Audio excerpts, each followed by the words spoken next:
चलो देखो अब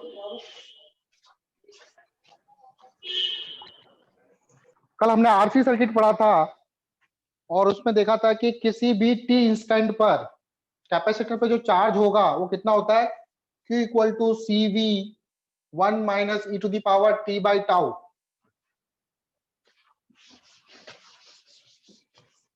तो इंदर देख ले यहाँ पे,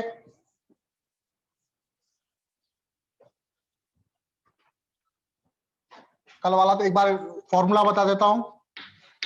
ओके सर। हम लोग पढ़ रहे हैं आरसी सर्किट, नाम से पता चल रहा है एक रेजिस्टेंस और एक कैपेसिटर, एक रेजिस्टेंस होगा और एक कैपेसिटर होगा। इसमें मैंने ये V इसका क्रॉस पोटेंशियल डिफरेंस मतलब बैटरी, ये R ये C। तो जैसे मैं स्विच को ऑन करूंगा कैपेसिटर क्या होगा, चार्ज होना चालू होगा। मुझे पता करना है कि T समय बाद, कि कुछ भी हो सकता है, कुछ मिली सेकंड के बाद, कुछ माइक्रो सेकंड के बाद कितना चार्ज होगा इस पर। तो वो कैसे निकालेंगे, ज्यादा बड़ा टाइम नहीं लेना, ऐसा नहीं कि 1 घंटे 2 घंटे बाद, हम मिली सेकंड की बात कर रहे हैं, माइक्रो सेकंड मिली सेकंड। तो उस पर किसी भी इंस्टेंट पे जो चार्ज होगा Q कैपेसिटर पर, वो आता है CV 1 minus E to the power minus t, ये टी वाला टाइम हो गया, डिवाइडेड बाय RC। ये CV जो है, अगर आप टाइम को यहाँ पे इनफाइनाइट रख दोगे, T इक्वल टू इनफाइनाइट रख दोगे, तो Q इक्वल टू कितना आएगा, CV, that is the maximum charge. ये मैक्सिमम चार्ज कैपेसिटर पे स्टोर हो सकता है। तो आप क्या करोगे, CV की जगह Q मैक्स भी लिख सकते हो यहाँ पे। तो Q equal to Q max 1 minus E to the power minus t, और RC को हम लोग टाउ बोलते हैं। टाउ इक्वल टू क्या हो गया, RC, that is called time constant. इसकी यूनिट भी टाइम होती है, मतलब सेकंड यूनिट होती है इसकी। ऐसा यूनिट क्या होगी जो टाइम की होती है, क्या होती है, सेकंड। तो ये कल हम लोग पढ़ चुके थे, ठीक है। फिर हमने क्वेश्चन भी किया था कि कोई कैपेसिटर है जिसमें पता लगाना है आप लोगों को कि कितने टाइम बाद उसकी एनर्जी हाफ हो जाएगी, ठीक है। Okay sir. अब मुझे फाइंड करना है कि टी समय बाद इसमें कितनी करंट फ्लो करेगी, तो कैसे निकालेंगे, टी समय बाद कितनी करंट फ्लो कर रही है। तो मुझे Q पता है, Q बराबर है कितना, CV 1 माइनस टी RC। मुझे T समय बाद करंट फाइंड करना है, तो I बराबर dQ बाई dt कर दूं, I बराबर dQ बाई dt। तो दिखाओ डिफरेंशिएशन क्या होगा इसका, CV का, CV कांस्टेंट है, इसका डिफरेंशिएशन 0, लेकिन CV इसके साथ मल्टीप्लाई होगा, तो minus CV differentiation of e to the power minus T by RC। ये चीज समझ में आई क्या आप लोगों को, मैंने CV का डिफरेंशिएशन क्या, मतलब अंदर मल्टीप्लाई कर दिया, उस वाले CV का डिफरेंशिएशन 0 होगा, 0 लिख दिया, 0 माइनस CV कांस्टेंट है, बाहर ले लिया, d e to the power minus T by RC। अब इसका डिफरेंशिएशन क्या होगा, e to the power x का डिफरेंशिएशन क्या होता है, e to the power x। तो e to the power minus t का क्या होगा, माइनस CV, जो भी टर्म होती है नीचे डिवाइड में आ जाएगी RC into e to the power minus T by RC।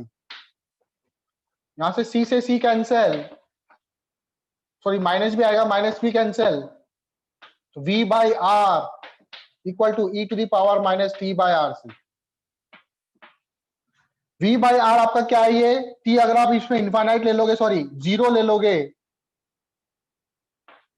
तो ई टू द पावर 0 क्या हो जाएगा, ये 1। तो I इक्वल टू क्या आएगा, I max, that is V by R। ये V बाई R क्या है, आपका मैक्सिमम करंट है। मैक्सिमम करंट कब फ्लो करती है सर्किट में, 0 टाइम पर, इनिशियल कंडीशन पर सर्किट में मैक्सिमम करंट फ्लो करती है। तो जैसे चार्ज होना स्टार्ट हो जाता है, करंट रिड्यूस होना चालू हो जाती है। तो आप इसको I इक्वल टू लिख सकते हो, I max e to the power t, RC को मैंने बोला टाउ लिख दो, तो टाउ लिख दो। ये आपकी इक्वेशन बन गई। किसी भी इंस्टेंट पर करंट निकालनी हो तो बोलो, आया समझ में। Yes sir. अच्छा, Yes, t sir. Equal to infinite पर, इनफाइनाइट पे कितनी करंट होगी, अगर आप इन्फानाइट वैल्यू रखते हो तो 1/e की पावर इन्फानाइट, 1/e की पावर इन्फानाइट क्या हो जाएगा? 0। आई की वैल्यू क्या हो जाएगी? इन्फानाइट समय बाद करंट 0 हो जाएगी, सर्किट में कोई करंट फ्लो नहीं करेगी। ठीक है, अब ग्राफ बनाए हम लोग आई और टी का। इधर ले लेता हूं मैं करंट आई, इधर ले लेता हूं टाइम टी। तो जीरो समय पे करंट जो थी वो मैक्सिमम थी, that is I max V by R. फिर जैसे जैसे टाइम बढ़ रहा है करंट क्या हो रही है? डिक्रीज हो रही है। डिक्रीज होते होते ये इनफाइनाइट समय पे 0 होगी। तो इसका ग्राफ कुछ इस तरह से बनेगा। ग्राफ जो है वो कुछ इस तरह से बनेगा। अब इस ग्राफ में अगर मैं टी की वैल्यू टाउ ले लेता हूं तो आई बराबर होगा, आई बराबर होगा आई मैक्स डिवाइडेड बाय ई। ई की वैल्यू पुट करो तो ये आएगा 0.37 आई मैक्स। कितना आएगा? 0.37 आई मैक्स। मतलब 37% जो चार्ज करंट है वो डिक्रीज हो जाती है। मैक्सिमम करंट का 37 रहेगा कितने समय बाद? टाउ समय बाद। 0.37 आई मैक्स, आई मैक्स का 37। ठीक है, आई मैक्स की जगह वी बाई आर भी लिख सकते हो, 0.37 वी बाई आर। बात समझ में आई? Yes sir. कोई डाउट है किसी को? No sir. तो किसी भी समय पे चार्ज निकालना है तो ये, किसी भी समय पे करंट निकालना है तो ये, आई बराबर आई मैक्स। इक्वेशन याद रखना बस, बाकी ठीक है। इक्वेशन इंपॉर्टेंट है आप लोगों के लिए, नोट कर लिया ये।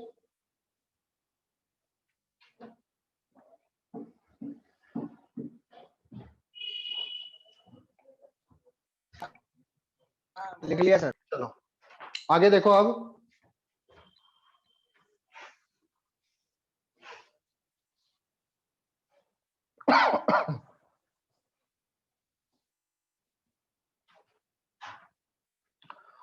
मान लो मुझे कोई आरसी सर्किट दे रखा है, V वोल्ट की बैटरी लगी हुई है यहाँ पे, ये R ये C ये V। तो करंट वगैरह कुछ फ्लो कर रही है। मान लो मैं स्टार्टिंग का टाइम नहीं ले रहा, कोई बीच का टाइम ले रहा हूँ। इसके अक्रॉस कुछ वोल्टेज ड्रॉप होगा, दैट इज VR। मतलब रेजिस्टेंस के अक्रॉस ड्रॉप को VR बोला मैंने। कैपेसिटर के अक्रॉस ड्रॉप होगा VC।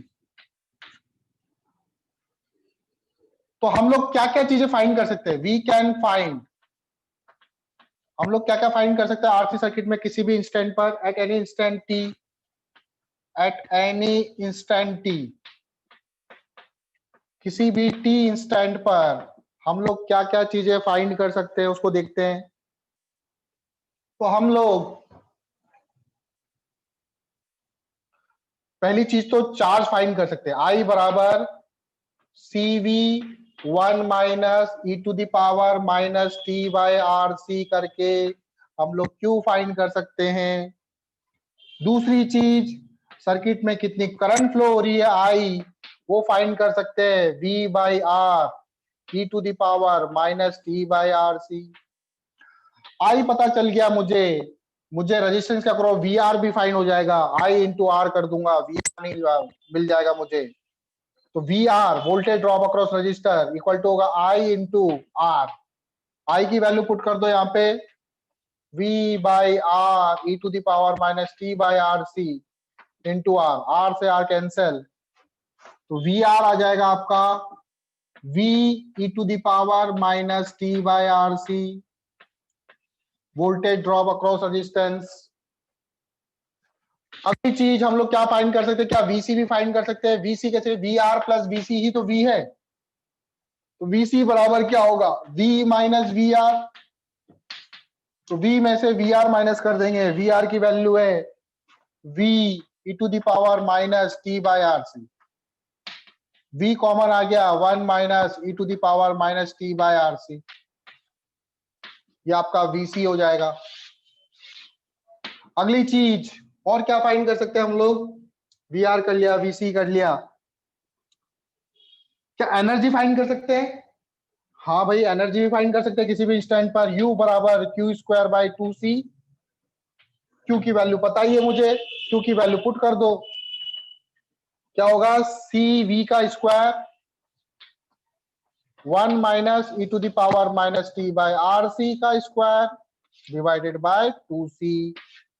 तो ये आपकी पोटेंशियल एनर्जी हो जाएगी किसी भी इंस्टेंट पर। बोलो, आया समझ में? Yes, sir. Yes. ठीक है, तो हम ये सारी चीजें फाइंड कर सकते हैं आरसी सर्किट में।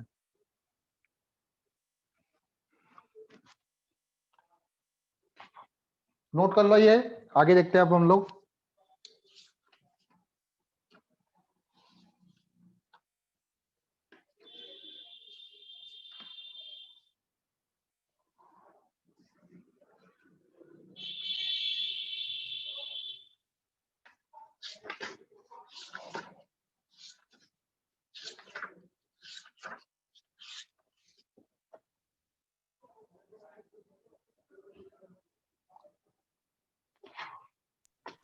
कर लिया नोट सर। कर लिया? चलो आगे देखो। अब टॉपिक डालो इंपॉर्टेंट कंसेप्ट।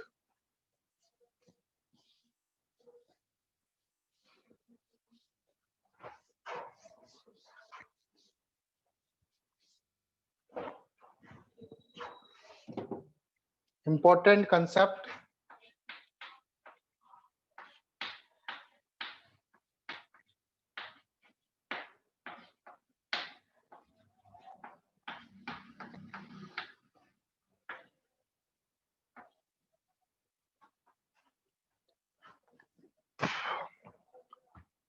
तो मुझे एक, जो हमने पहले पढ़ा था, अगर मान लो सिर्फ सर्किट में सिर्फ कैपेसिटर हो, रेजिस्टेंस वगैरह नहीं था, सिर्फ कैपेसिटर हो और उसमें वोल्टेज लगा दे, वी लगा दे, हम लोग स्विच ऑन करते हैं। जैसे स्विच ऑन करेंगे तो इस पे कितना चार्ज आएगा? तो सीवी आएगा, इधर माइनस सीवी आएगा। बताया था यहाँ से कितना चार्ज फ्लो हुआ, सीवी चार्ज हुआ। ठीक है, इसकी एनर्जी कितनी थी? U equal to half CV square आया था हमारा। और बैटरी ने वर्क डन कितना किया था? वर्क डन बाय बैटरी कितना आया था? CV square, C V into V. तो हीट लॉस कितना आया था? ये माइनस ये करा था हमने, हीट लॉस आया था CV square minus half CV square, ये आया था हाफ सीवी स्क्वायर। ठीक है, वो कब? ये एनर्जी कहां लूज हुई थी? जो वायर है, उन वायर का भी कुछ ना कुछ रेजिस्टेंस है, उस रेजिस्टेंस में लूज हुई थी ये हीट एनर्जी। लेकिन अब आरसी सर्किट में मैं तो एक्सटर्नली रेजिस्टेंस ले रहा हूं, मैं तो बाहर से एक रेजिस्टेंस उसमें ऐड कर रहा हूं, और अब अगेन स्विच ऑन कर रहा हूं, तो अब हीट लॉस कितनी होगी ये मुझे निकालना है। अब इस सर्किट में हीट लॉस कितनी होगी ये निकालना है। तो हीट लॉस मेनली कौन करता है? रेजिस्टेंस करता है। तो रेजिस्टेंस की हीट लॉस कैसे निकालोगे? एक्चुअल में यहाँ पे करंट जो है वो वेरी कर रही है। आई जो है वो क्या है? V by R E to the power minus T by R C.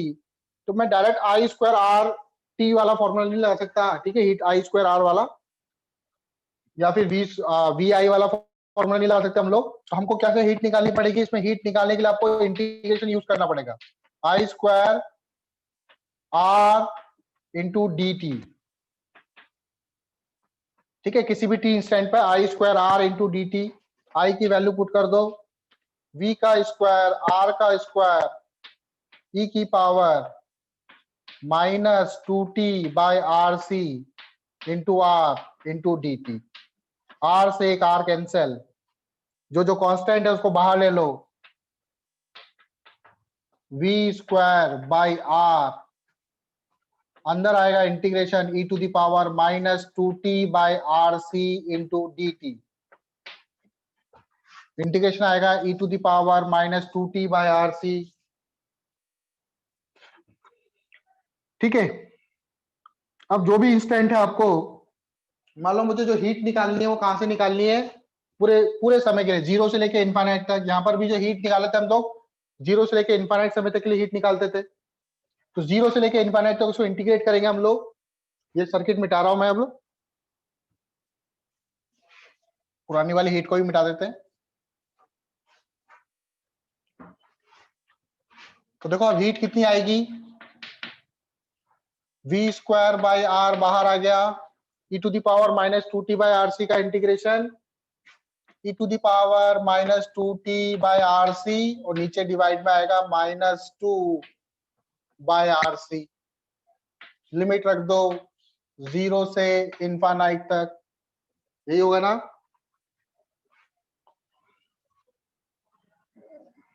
ठीक है, यही होगा। आर से आर कट गया, minus V square sorry 2v² by C E की power minus infinite minus E की पावर 0। ई की पावर माइनस इनफाइनाइट क्या होता है आपका, 0। मैंने कुछ गड़बड़ करी लगता है।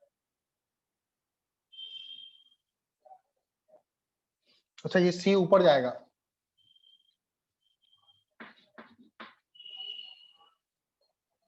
और ये 2 नीचे रहेगा।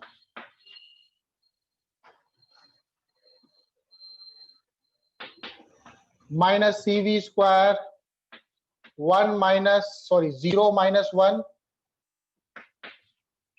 0 माइनस -1, ये सी वी स्क्वायर बाई 2 आएगा, that is half C V square आएगा। तो यहां पर भी आप एक्सटर्नली भी रेजिस्टेंस लगाओगे तो भी कोई दिक्कत नहीं, तो भी हीट जो होगा वो हमेशा हाफ सी वी स्क्वायर ही आएगा। याद रखो, if in RC circuit if we calculate heat if we calculate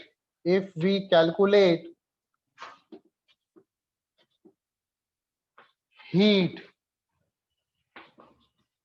for 0 to infinite time, so it must be again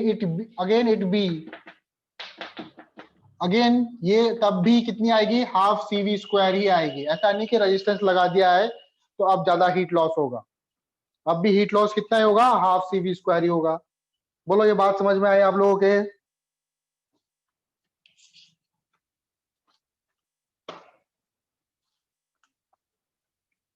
Piyush, Inder? Yes, sir. जब हम पूरी हीट निकालते हैं आरसी सर्किट में, अगर पूरी हीट निकालेंगे, हाँ किसी इंस्टेंट पर अगर निकालने तब अलग वैल्यू आ सकती है, मतलब एक पर्टिकुलर इंटरवल ऑफ टाइम के लिए दे रखा है तो। लेकिन 0 से इनफाइनाइट समय के लिए भी इसमें भी हीट जो होगी वो हाफ सी वी स्क्वायर ही होगी। ठीक है, जो simple RC circuit, simple circuit capacitor वाला सर्किट में भी इसमें भी हाफ सी वी स्क्वायर होती थी। हीट लॉस कर रहा हूं मैं, इसमें भी हाफ सी वी स्क्वायर है। और अगर आप रेजिस्टेंस भी लगा दोगे तब भी heat loss half C V square ही आएगी, दोनों में सेम हीट लॉस होगा। लेकिन टाइम जो है वो 0 से इनफाइनाइट होना चाहिए दोनों में, समझ गए? तो क्वेश्चन बना सकते हैं Yes, sir. कि एक सिंपल कैपेसिटर दे देगा, उसमें कितनी हीट लॉस है 0 से इनफाइनाइट समय पर, तो बताओ आरसी सर्किट में इसमें कितनी हीट लॉस होगी। ठीक है, उसका 2 टाइम्स होगी, 3 टाइम्स होगी, कुछ भी बना सकते हैं।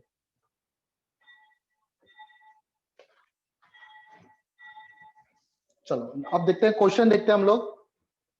ये कंसेप्ट हो गया।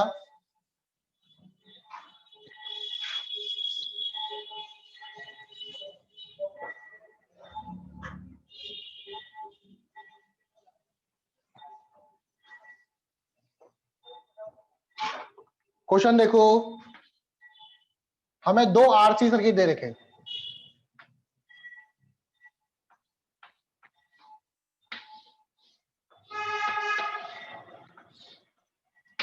R1 C1, इसका वोल्टेज V है,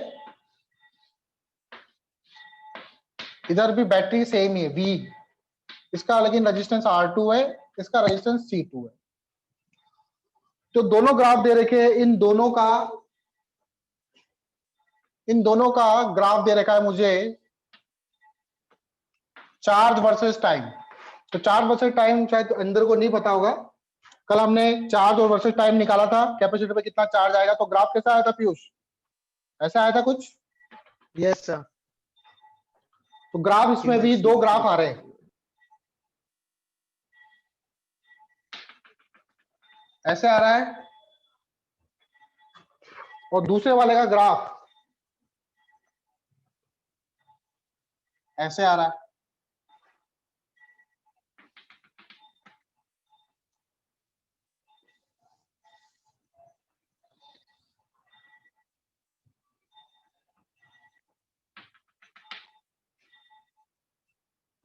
ठीक है, ये ग्राफ है दोनों का।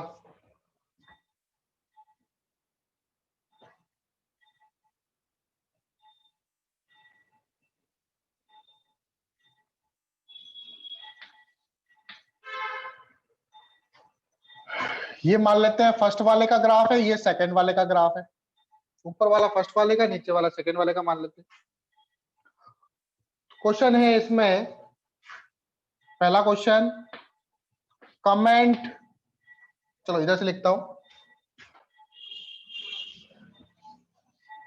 चलो क्वेश्चन यही लिख देता हूं, वहां पे सॉल्यूशन करेंगे। Comment question 1, paragraph type question है, समझ लो। कमेंट ऑन सी, ऑप्शन है C1 बड़ा है C2 से, ऑप्शन 2 C2 बड़ा है C1 से, ऑप्शन सी C1 और C2 इक्वल है, option D none of this. ठीक है, इसका second part, comment on R, comment on R, resistance के बारे में बताना है। R1 बड़ा है R2 से, R2 बड़ा है R1 से, R1 R2 बराबर है, and option D none of this.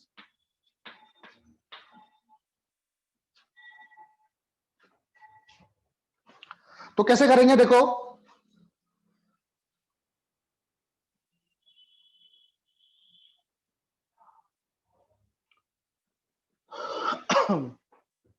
इस वाले कैपेसिटर का मैक्सिमम चार्ज कितना होगा पीयूष?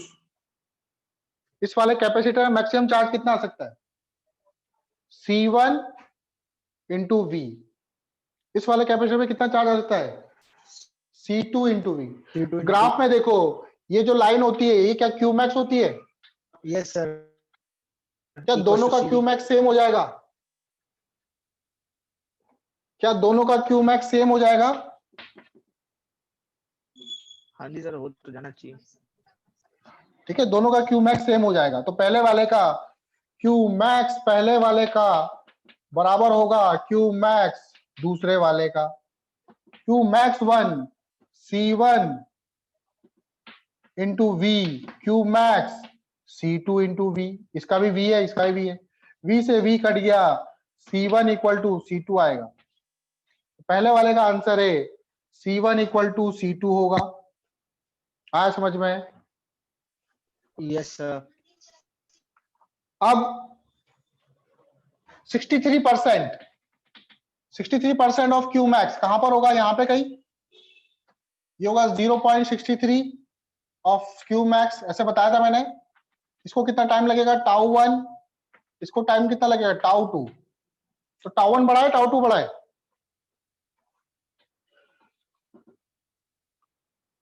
टाउ 1 बड़ा है टाउ 2 बड़ा है? टाउ समय में 63% चार्ज हो जाता है ना।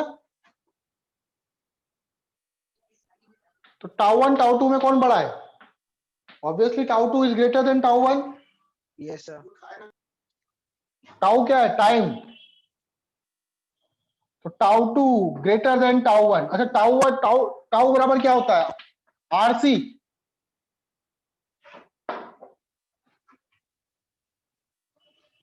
टाउ बराबर क्या होता है? RC। तो R2 C2 बड़ा होगा R1 C1 से। तो C1 C2 तो इक्वल है, कट जाएंगे। इट मींस R2 बड़ा होगा R1 से। आई बात समझ में? तो इसका Yes, आंसर sir. होगा बी। इसका आंसर होगा बी, नोट कर लो चाहो तो।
आया समझ में? Yes, sir.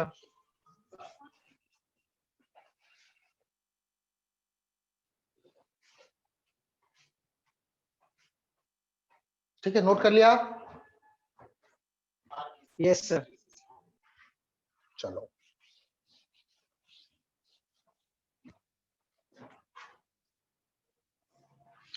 अगेन मुझे दो सर्किट दे रखे हैं, सेम सर्किट, लेकिन इस बार मुझे जो ग्राफ दे रखा है वो ग्राफ दे रखा है करंट वर्सेस टाइम का।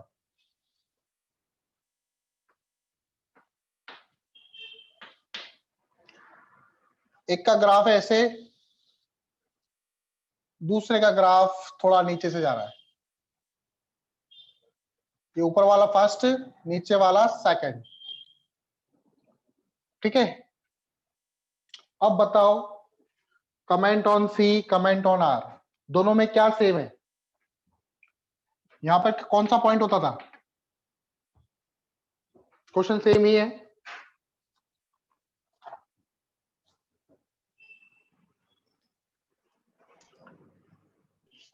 सर इधर आई मैक्स होता है ना? हाँ, आई मैक्स। क्या दोनों का आई मैक्स सेम है? नहीं सर। दोनों एक ही पॉइंट से स्टार्ट हो रहे हैं। अच्छा, ग्राफ देख ध्यान हाँ से। ये सर। तो दोनों का आई मैक्स सेम है, तो मैं लिख सकता हूं I max 1 equal to I max 2। I max 1, I max होता है V डिवाइडेड बाय R1, याद है? आई मैक्स 2 होता है V divided by R2। V से V cancel, yes sir. R1 equal to R2 हो जाएगा। तो R1 इस केस में R1 बराबर R2 होगा। सेकेंड, सी के लिए क्या करें हम लोग? 37% कम रिड्यूस हो जाता है। ये हो गया 0.37, ये होगा आपका दूसरा है तो टाउ 2, इसका होगा टाउ 1। इस केस में टाउ 1 बड़ा होगा टाउ 2 से, टाउ 1 बड़ा है टाउ 2 से। टाउ बराबर होता है R1 C1, टाउ 2 होता है R2 C2। R1 R2 cut जाएंगे क्योंकि इक्वल है, तो C1 बड़ा होगा C2 से। आ रही बात समझ में? तो C1 बड़ा होगा C2 से, ए ऑप्शन होगा।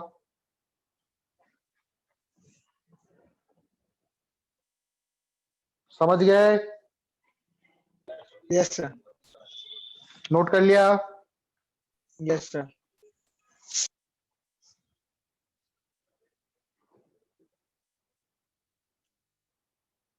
कर लिया नोट?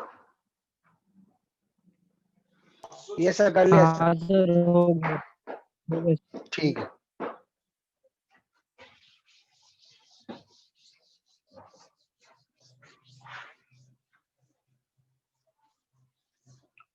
अच्छा, आई के बारे में मैंने इक्वेशन लिखवाई थी अभी, आई की नोट करके लिख लो चाहो तो। आई बराबर मैंने लिखवाया था आई मैक्स या फिर V बाई आर लिख लो आप चाहो तो, e to the power minus T by R C ना। दोनों तरफ लॉग ले लो, ln आई, इसका लॉग क्या होगा? इस V बाई आर को हम लोग ऐसे भी लिख सकते हैं आई नॉट या I max e to the power minus T by R C.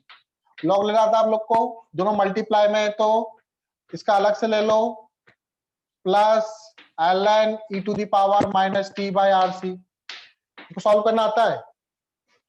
ln अगर e to the power x हो, कुछ भी हो, तो ये x हो जाता है, याद है? माइनस x हो तो माइनस x हो जाएगा। तो ये क्या हो जाएगा? ln i equal to ln i not minus T by R C.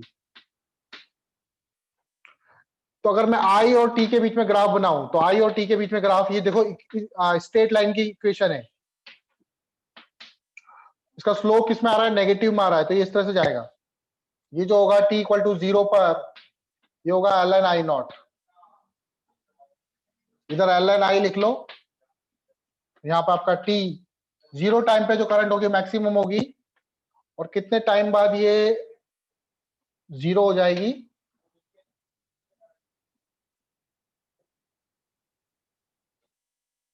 ln i की वैल्यू को 0 कर देंगे ना।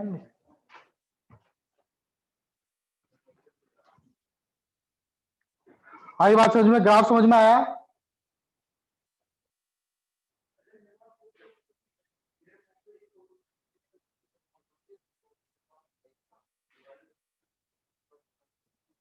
समझ गए ग्राफ बेटा?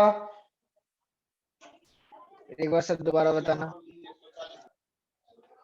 जैसे इक्वेशन होती है ना y equal to mx plus C, yes sir. तो इसका ग्राफ कैसे जाता है पता है? ऐसे डिपेंड करेगा, वो m जो होता है वो स्लोप होता है, यहाँ पर स्लोप कितना है, c की जगह ये है, इस c की जगह ये है, यस सर। यहाँ पे 1/r से अगर स्लोप की तरह है, वो स्लोप नेगेटिव होता है तो उसका ग्राफ ऐसे जाता है, तो ग्राफ भी ऐसे जाएगा। t इक्वल टू 0 टाइम पे 0 पुट करो, ln i की वैल्यू आएगी ln i नॉट, इसलिए मैंने यहाँ पे t इक्वल टू 0 पे ln i नॉट लिखा, ये ln i है इधर,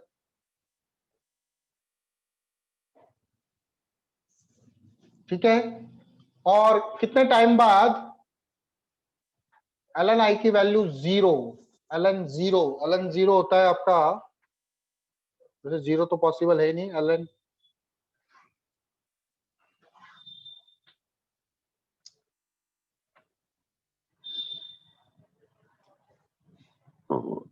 e की वैल्यू 1, ln 1 0 होता है, ln i 0 1 0। अच्छा, ये पूरा आपका 0 हो जाएगा, कितने समय बाद हो जाएगा, t इक्वल टू, यहाँ पे समय आ जाएगा इसको 0 कर दो, ये होगा RC ln i not, RC ln i not पर ये इस टाइम पर करंट 0 हो जाएगा, ln i की वैल्यू 0 हो जाएगी। समझ गए? Yes sir.